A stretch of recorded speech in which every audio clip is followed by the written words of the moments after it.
So selection tools in the history panel are what I'm going to go over during this video, and that's because they can kind of go interchangeable, and I'd like to show the use of both because both are really important. So I have this shark image here, and I have my history panel open. So in Adobe Photoshop CS6, my history panel is right here. Okay, if ever a panel is missing and you're not sure where to find it, you can always go up to Window.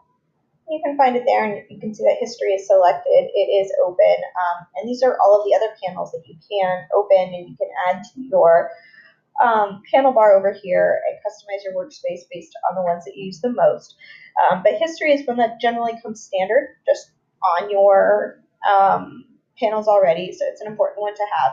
So I have my history panel open, and you can see across the top is the original image of the shark, and then I've opened it. That's the only thing I've done so far. So the first selection tool I'm going to show, if you scroll down here, if you hold down, so because there's a little white arrow underneath the tool picture, that means that there are hidden tools here, so there's a bunch of different options under that lasso tool. So I'm going to choose the lasso tool to start with, and the lasso tool is if you really just want to freehand something. Okay, so if you want to cut something out or select something by freehanding it, the lasso tool is what the best bet for you is.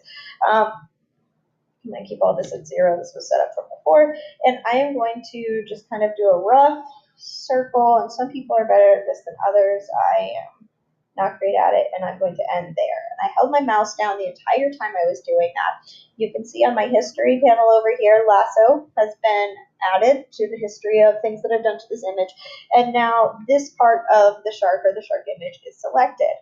Now the best, you can move it around, you can do stuff, you can move that selection around, but I'm going to go up here to refine edge, click on that, and this dialog box is going to open up. And when you click around this dialog box, there's a bunch of different things that you can do. So you can view it, right now it's viewed on layers or on a transparent layer.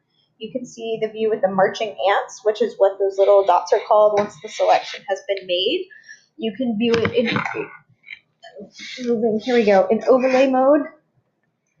You can view it on black, on white, black and white image, on layers, or reveal the layer. So I'm going to keep it on layers so you can see the transparent background here. And you can detect the edges. So using a smart radius, you can move that around, the radius of the pixels that you're doing.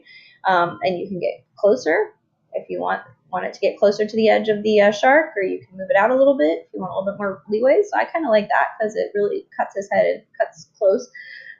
Right now it's a smooth edge, or it's a really strict edge, so you can make it really, really smooth or really, really sharp. You can feather it, so kind of giving it a cool feather effect. You can increase the contrast of your edges here, and you can shift the edges in or out even. So you can adjust your cutout there.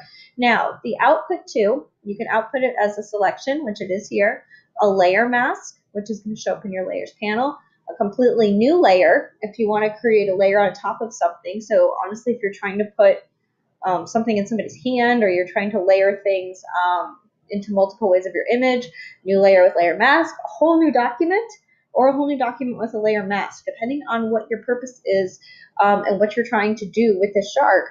Those would all be good options. So I'm going to go ahead and create a new layer so that you can see what it looks like here in my layers panel. I have my background copy, which you can see by the thumbnail is just that shark that is cut out. You can see in my history panel that this has all been saved essentially, or I can go back and change if I want to do something, and that's how you kind of go back in Photoshop. You can hit Control-Z once, but after that you have to rely on your history panel to take it back. And I'm going to go ahead and take a snapshot of where the shark is and name it Lasso. So, oh, maybe not. I'm going to name it by double clicking there. There we go. Okay. Now let's say I want to go back to the original shark image. Okay, and I'm now going to show you the polygonal lasso tool, which is more if you have, it's more straight lines like this. So you're, rather than freehanding and creating curved lines, you're creating incredibly straight lines. So if you have a square or a straight line, oh, where's the end here? There we go. With the polygonal lasso tool, it's good if you have a building or something that has really straight, sharp lines. Same thing up here. You can change how you want to output it. You can change what the edges look like.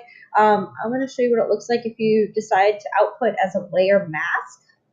So you can see it just took that background out, and now using my paintbrush tool and black, I can go with my layer mask select. That's what happens if you paint directly on the picture. With my layer mask selected, there we go. I can go back in and I can bring some of the background back, okay, just based on that selection. So that is a beautiful image. Don't ever turn something in that looks like this, but you get the picture. And let's say I want to save that. So I'm going to take a snapshot. And I'm going to say follow. Oh, I don't know what my computer's doing here.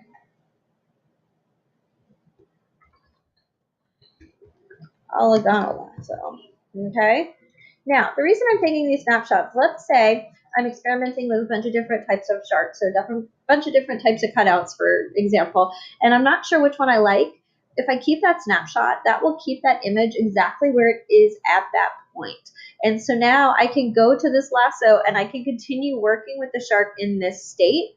And it's there for me to continue working on. You can't necessarily go back further, but your history panel will only let you go so far before you have to start losing things that happen. So if you have a bunch of steps that you're working on, it's important to know that you can take these snapshots and you can go back to that state. I mean, that's beautiful. Who wouldn't want that of your project? So I'm going to go back again to the original shark image, and I'm going to show now the magnetic lasso tool. Now this one's really cool because what this is going to do is this is going to detect the edges of my shark. I am not holding my mouse down. I clicked once, and now I am able to create all of these points by just hovering close to the edge of the shark with the mouse, like I said, without clicking it.